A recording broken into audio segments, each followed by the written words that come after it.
அனைவருக்கும் இனிய காலை வணக்கம். 12ஆம் வகுப்பு பாடப்பகுதி இயல் 6 கவிதை பேழை கவிதைகள். இயல் 6ல் நம்ம உரையாடை முடித்து அடுத்து கவிதை பேழைக்கு வந்தாச்சு. இந்த கவிதை பேழை இருக்கக்கூடிய இந்த கவிதைகள் என்னும் பகுதியை எழுதியவர் நகுலன். ஆசிரியர் குறிப்பு பார்த்துக்கலாம். பாருங்கள், நூல்வெளி.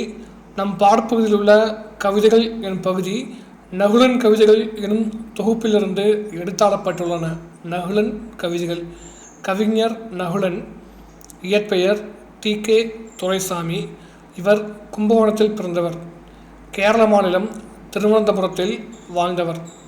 தமிழ்நாட்டில் இருக்கக்கூடிய கும்பகோணத்தில் பிறந்து கேரளாவில் திருவனந்தபுரத்தில் வாழ்ந்தவர். அண்ணாமலை பல்கலைக்கழகத்தில் தமிழிலும் ஆங்கிலத்திலும் முதுகலை பட்டம் பெற்றவர்.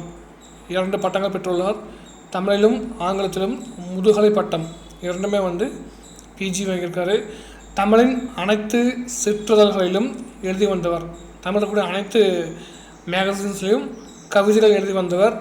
புதுக்கவிதை வடிவம் தமிழ் மொழியில் தடம் பதித்து கொண்டிருந்த காலகட்டத்தில் புதுக்கவிதை மூலம் வாழ்வியலுக்கு தேவையான கருத்துக்களை நறுக்கென்று கூறியுள்ளார்.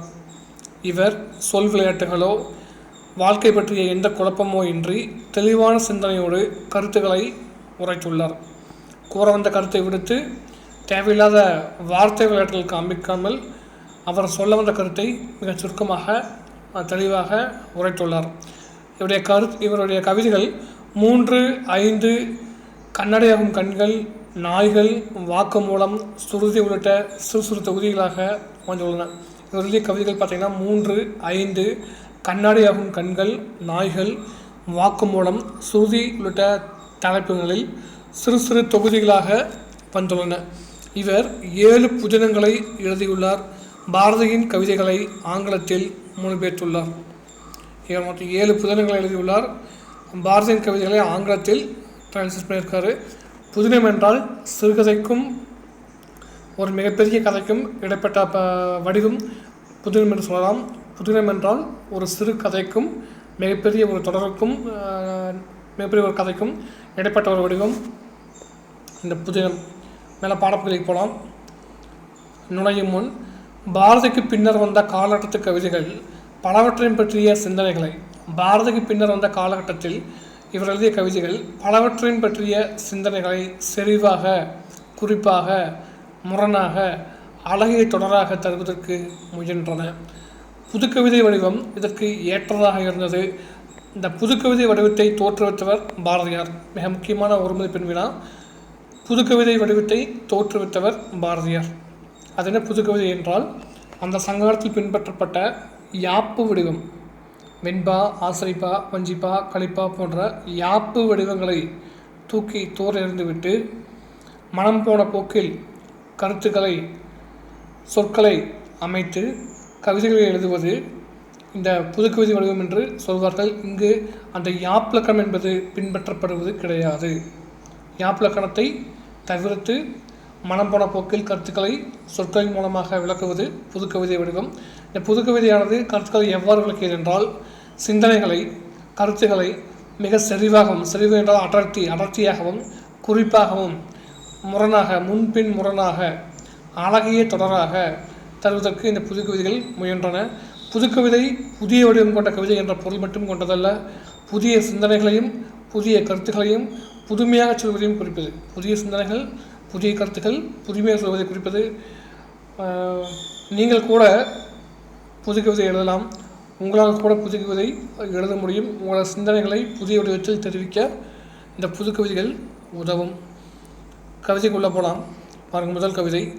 இருப்பதற்கென்றுதான் வருகிறோம், இல்லாமல் போகிறோம். இந்த உலகத்தில் நாம் பிறந்து நிரந்தரமாக இருப்பதற்காகத்தான் வருகிறோம். ஆனால் இல்லாமலேயே குறிப்பிட்ட காலத்தில் காணாமல் போய் விடுகிறோம். அதற்குள் எத்தனை ஆர்ப்பாட்டங்கள், எத்தனை ஆட்டப்பாட்டங்கள். நிலையாக இருப்பதற்காக சொத்து, வீடு, வாசல் என்று நாம் அத்தனையும் சம்பாதிக்க முயல்கிறோம். ஆனால் அவை நிரந்தரமானதா என்றால் நிரந்தரமானது கிடையாது. இந்த வாழ்க்கையானது மிக அழிந்துவிடக்கூடிய ஒரு வாழ்க்கையாக இருக்கிறது. அடுத்த கவிதை பாருங்கள். மூச்சு நின்றுவிட்டால் பேச்சும் அடங்கும். மேடை ஏறி பேசுவாங்க. அப்படியே மைக்கை பிடிச்சிட்டு மேடை ஏறி பேசுனாங்கன்னா அவ்வளோ ஒரு இதாக பேசுவாங்க. அந்த பேச்சு மூச்சு நின்று விட்டால் அடங்கிவிடும். அப்துல் கலாம் ஐயா கூட பார்த்தீங்கன்னா ஒரு பல்கலைக்கழகத்தில் உரையாற்றி கொண்டிருந்தார். மிகச் சிறப்பான ஒரு உரை. மாணவர்களுக்கு ஒரு போதனைகளை தெரிவிக்கக்கூடிய, ஒரு வழிகாட்டுதலை தெரிவிக்கக்கூடிய ஒரு பெஸ்ட்டு கைடன்ஸ்னு சொல்லலாம். அந்தளவுக்கு மிகச்சிறந்த ஒரு சொற்பொழிவு. அவர் அந்த மாணவர்களுக்காக உரையாற்றி கொண்டிருந்தார். அந்த உரையாற்றி கொண்டிருக்கும் போதே அவர் மயங்கி விழுந்து மயங்கி விழுந்து இறந்து விட்டார். அப்போ அவர் பேச்சானது அங்கே அடங்கிவிட்டது. மூச்சு இருக்கும் வரை தான் பேச்சு இருக்கும். அவர் பல உண்மைகளை சொல்கிறார். அவர் அங்கே யாரும் கேட்கக்கூடாது. அவர் என்பது ஒரு பொதுவான ஒரு நபர். அவர் பல உண்மைகளை சொல்கிறார்.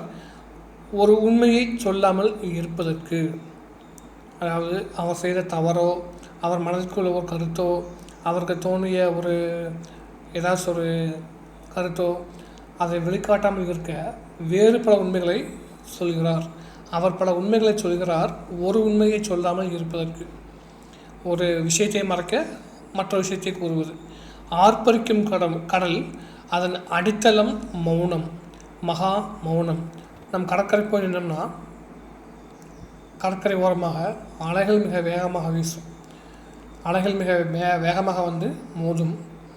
ஆனால் கடற்கரை ஓரமாக இருக்கக்கூடிய இந்த ஆர்ப்பரிக்கும் கடலானது சற்று தொலைவில் நாம் உள்ளே சென்று விட்டால் கடலுக்கு அடியில் மௌனமாக அமைதியாக இருக்கிறது. கடலானது அமைதியாக இருக்கிறது. அதன் அடித்தளத்தில் மகா மௌனம், மிகப்பெரிய மௌனமானது, அமைதியானது அங்கே நிலவுகிறது. எந்த விதமான ஆர்ப்பாட்டம் இல்லாமல் மிகப்பெரிய ஒரு அமைதியானது நிலவுகிறது. இங்கே எது சொல்ல வரோன்னா, ஆர்ப்பரிக்கும் கடல் என்பது நமது செய்கைகளை குறிக்கும், நமது பேச்சை குறிக்கும், நமது நடவடிக்கைகளை குறிக்கும். ஆர்ப்பரிக்கும் கடல் நமது வாழ்வியல் முறை, ஆட்டப்பாட்டங்கள், பேச்சு எல்லாமே இந்த ஆர்ப்பரிக்கும் கடல் எடுத்துக்காட்டாக கூறப்பட்டுள்ளது. ஆனால் அதன் அடித்தளமாகிய ஆத்மா, அந்த ஆத்மா இருக்கு இல்லையா, உயிர் என்பது, அந்த அடித்தளமாகிய ஆத்மா என்பது மௌனத்தை கொண்டது, மகா மௌனத்தை கொண்டது. இந்த மௌனத்தை உணர்ந்தவர்கள் யார் என்றால், இந்த முற்றும் துறந்த முனிவர்கள், அந்த துறவரம் போட்ட முனிவர்கள், துறவரம் கொண்டவர்கள் அந்த மௌனத்தை அவர்கள் உணர்ந்திருப்பார்கள். அந்த ஆத்மாவானது, நமது உயிரானது மிகப்பெரிய ஒரு மௌனத்தை கொண்டுள்ளது. அலைகளை சொல்லி பிரயோஜனமில்லை கடல் இருக்கிற வரை. கடல் இருக்கும் வரை அலைகள் இருந்து கொண்டே இருக்கும். அலைகள் ஏன் இப்படி வருகிறது என்று சொல்லி பிரயோஜனமில்லை. கடல் இருக்கிற வரை அலைகள் வந்து கொண்டே இருக்கும். அதுபோல இந்த உயிர் இருக்கும் வரை நமது ஆர்ப்பாட்டங்கள், ஆட்டப்பாட்டங்கள் தொடர்ந்து கொண்டே இருக்கும். கடல் இல்லாமல் போகும்போது அலைகளும் இருக்காது. அதே போல் நமது உயிர் இல்லாமல் போகும்போது நமது ஆர்ப்பாட்டங்கள் எல்லாமே அடங்கிவிடும். உள்ளின்று சலிக்கும் காற்று உள்ளவரை, இந்த கடலுக்குள்ளே நின்று வீசக்கூடிய காற்று உள்ளவரை அலைகள் வீசத்தான் செய்யும். அதே போல் நம்ம உள்ளிருந்து நம்ம நுரையீரல் வழியாக வீசக்கூடிய அந்த சுவாசிக்கக்கூடிய காற்று இருக்கும் வரை, உள்ளின்று நம்மை இயங்க வைக்கும் காற்று இருக்கும் வரை நமது ஆட்டப்பாட்டங்கள் தொடரும். நமது ஆர்ப்பாட்டங்கள், கொண்டாட்டங்கள் தொடரத்தான் செய்யும். இந்த காற்று நின்றுவிட்டால் அனைத்தும் அடங்கிவிடும். இது பார்த்திங்கன்னா ஒரு நிலையாமை என்பதை பற்றி ஒரு கவிதை. அந்த நிலையாமை என்பதை பற்றி ஒரு கவிதை என்பதை விட இந்த கவிஞர் என்ன சொல்ல வர்றார் அப்படின்னா, முதலில் நம் ஆழ் மனத்தை உணர வேண்டும். நமது பிறப்பு எதற்காக என்பதை நாம் உணர வேண்டும். நாம் எதற்காக பிறப்பெடுத்துள்ளோம், நம் மனிதனுடைய கடமை என்ன, மனிதன் பிறந்தனுடைய கடமை என்ன, இதற்காக மனிதன் வாழ கடவுள் படைத்திருக்கிறார். இது போன்ற விஷயங்களை நாம் முதலில் உணர வேண்டும். இதை உணர்ந்து கொண்டாலே போதும், நமது ஆர்ப்பாட்டங்கள், தேவையில்லாத ஆட்டப்பாட்டங்கள் அனைத்தும் அடங்கிவிடும். அதாவது பிறப்பினுடைய பயனை அறிந்து அதன் போக்கில் சென்று வாழ்க என்று கவிஞர் மிக குறிப்பாக குறிப்பிடுகிறார். மனித வாழ்க்கை என்பது நிலை இல்லாதது. ஒரு நொடியில் தோன்றி மறையும் தீப்பொறி போல மனித வாழ்க்கையும் மறைந்து வரக்கூடியது. அப்படிப்பட்ட மனித வாழ்க்கையை நாம் செவ்வனே வாழ வேண்டுமெனில் இப்பிறப்பினுடைய பயனை, தன்மைகளை உணர்ந்து தேவையில்லாத ஆசாபாசங்கள், ஆர்ப்பாட்டங்கள், கொண்டாட்டங்களை நாம் குறைத்து கொண்டு வாழும்போதே நமக்கும் பயனாக, மற்றவர்களுக்கும் பயன் உடையவர்களாக வாழ்ந்து நல்ல பெயருடன் இந்த உலகை விட்டு செல்வோம் என இந்த கவிஞர் மிக குறிப்பாக கூறுகிறார். இதோடு இன்றைய பாடப்பகுதி நிறைவடைகிறது. அடுத்த வகுப்பில் இந்த சிலப்பதிகாரம் சொல்லக்கூடிய புகார்காண்டம் அதை பார்க்கலாம். இன்றைய பாடப்பகுதி இதோடு நிறைவடைகிறது. நன்றி.